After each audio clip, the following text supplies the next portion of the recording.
Finally, ito na yung update na matagal na naming hinihintay. Nakabit na rin sa wakas yung roofing sa kitchen area and sa garage area. Kaya tara, silipin natin kung ano pa yung mga naging progress nila this week. Hello guys! Welcome back to another house renovation update.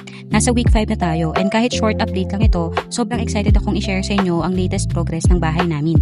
Unahin na natin ang pinaka-highlight ng week na ito. Finally, nakabit na yung roofing. Sobrang saya ko nung nakita ko kasi isa talaga to sa pinakahihintay kong matapos. Mas iba na talaga yung feeling kapag covered na yung kitchen area, unti-unti na talagang nagbumukhang bahay at hindi na construction site.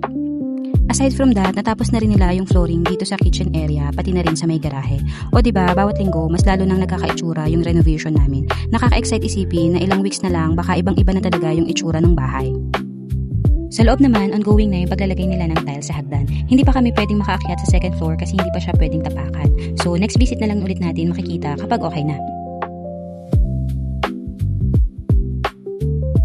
Good news din sa CR, tapos na nila yung tiling at ceiling works. Fixtures na lang ang kulang, tapos mas makikita na natin yung final look nito.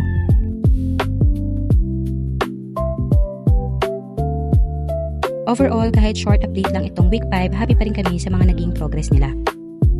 So, ayan muna ang week 5 update natin. Ano sa tingin nyo yung susunod na matatapos nila? Excited na rin kami makita kung ano yung magiging progress next week. At syempre, abangan nyo ulit yung magiging next week update. Kahit maliit man o malaki ang progress na yan every week, gusto kong i-share lahat para balang araw sabay-sabay natin makikita kung gaano nakalayo yung narating ng bahay namin. Maraming salamat sa inyong lahat na patuloy na nanonood at sumusuporta sa renovation journey namin. See you guys on the next one. Bye!